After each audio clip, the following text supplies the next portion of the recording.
All right, let's jump right in. You know, every profession has its secret weapons, right? The special tools that make the impossible, well, possible. For auditors, one of their most powerful tools isn't a calculator or some fancy software, it's a document. Today, we are cracking open the case file on what are called written representations. And this really gets to the heart of it, doesn't it? I mean, think about it. An auditor can check an invoice, they can count inventory, they can verify a bank balance. That's the easy part. But how do you verify a company's plans for the future? Or how do you confirm that management has told you everything, and I mean everything, they know about potential fraud? How do you get hard evidence for something that only exists inside someone's head? To figure this out, let's put on our detective hats for a minute. An auditor is basically a financial detective. They're sifting through all the financial records, looking for clues, trying to piece together the true story of a company's financial health. But just like any good detective, they know the paper trail only tells you part of the story. And that leads us straight into the auditor's biggest headache, the evidence problem. The real challenge isn't just about what's in the financial statements, it's also about what might be missing, and, more importantly, why it might be missing. This is the absolute core of the issue. An auditor can confirm a transaction happened, sure, but they can't always confirm why. They can see a number on a page, but what they really need to know is management's intention behind that number. Are they planning to sell off a division? Do they genuinely believe a major lawsuit is going to fail? This is the kind of crucial info that you just won't find in any accounting system. So, how does our detective get this critical information on the record? Well, they have a tool designed for exactly this. This is where written representations finally come into the picture. And here we go.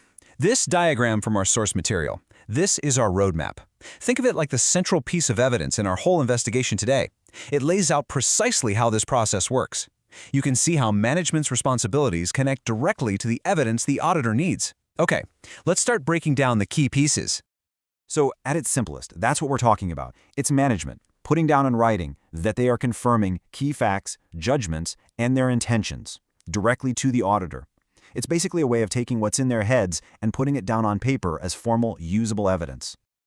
Now you might be thinking, okay, sounds like a simple formality, but believe me, it is so much more than that.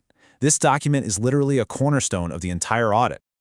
And what's really fascinating here is how this one piece of evidence does so many jobs, just like we see in our case file. Sometimes it's absolutely essential. It is the only possible proof for certain things, like when management confirms they've met all their responsibilities. Other times, it corroborates other clues the auditor has already found. And so importantly, it's used to formally document management's own judgments and future plans, getting all that in their heads information on the official record. And this just nails the point, doesn't it? A written representation isn't just some extra clue. A lot of the time, it's the foundational piece that holds the entire puzzle together. You take it away, and the whole picture of the company's finances stays incomplete and, frankly, unverified. So where do all these formal statements actually live? I mean, they're not just scribbled on sticky notes and handed over. They get collected and formalized in one single, incredibly critical document. Yup, all of these individual representations get compiled into one official letter. It's addressed to the auditor, and it's signed by senior management. This is what elevates it from just a conversation to a formal, binding declaration. Our case file diagram also points out these other key things to remember. It's management's job to actually write and provide the letter, but it's the auditor's crucial job to evaluate it. Are these statements reliable? Do they contradict any other evidence we found? And this is a big one, it has to be signed by the people at the very top. We're talking the CEO and CFO, the ones with ultimate responsibility. The best way to think about this letter is like management putting their hand on a Bible in a courtroom. It is their formal signed testimony in the case of the company's financial health. It carries a ton of weight. Of course, in any good detective story, there's always the chance for a plot twist. So what happens when your key witnesses refuse to go on the record? This is it. This is the moment of truth. The auditor has done all their work, they've gathered the evidence, and now they present the representation letter to be signed.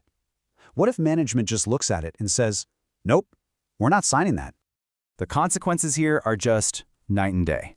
If they sign, great, the audit moves forward with key evidence locked in. But if they refuse, oh, that is a massive red flag. It forces the auditor to seriously question their integrity.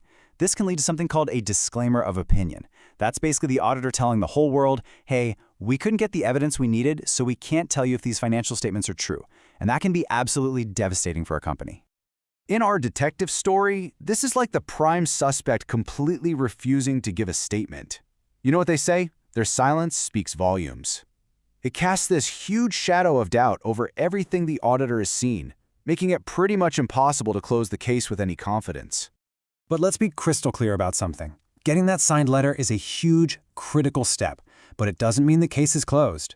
Our detective doesn't just take a signed confession at face value and call it a day. No way. They have to weigh it against every other piece of evidence they've already gathered. And that really is the final piece of the puzzle. An auditor's most important tool is always going to be their professional skepticism. So I'll leave you with this question.